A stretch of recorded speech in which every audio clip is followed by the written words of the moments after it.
Taking questions this Tuesday from reporters, Attorney General Merrick Garland roundly debunked the narrative from sources like Tucker Carlson of Fox News that the attack on the Capitol in early 2021 by violently rampaging Trump supporters wasn't actually all that bad. In a Monday night episode of his show, Carlson shared a small selection of clips from tens of thousands of hours of footage showing key periods during the Capitol riot and insisted that the footage debunked a supposedly contrived Democratic narrative of the seriousness of what happened, also glossing over the well-documented physical violence itself, at least some of which he dismissively called simply vandalism.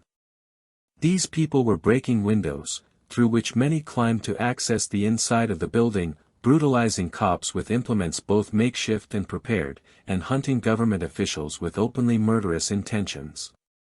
Does Carlson think somebody put up a gallows outside the building for laughs?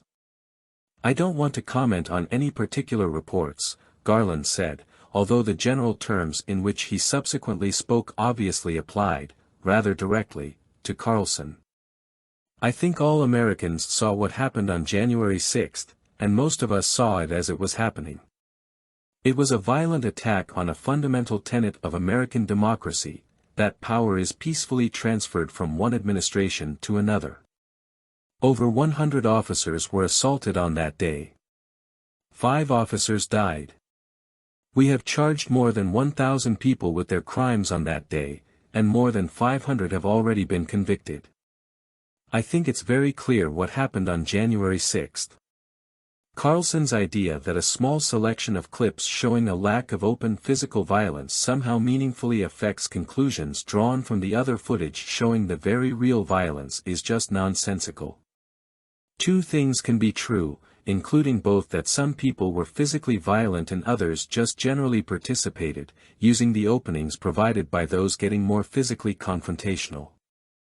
Notably, Carlson specified during his Monday show that his team supposedly had no pushback to their ostensibly investigative efforts from management at Fox itself, suggesting an open allowance at the upper echelons of the network for what he was doing.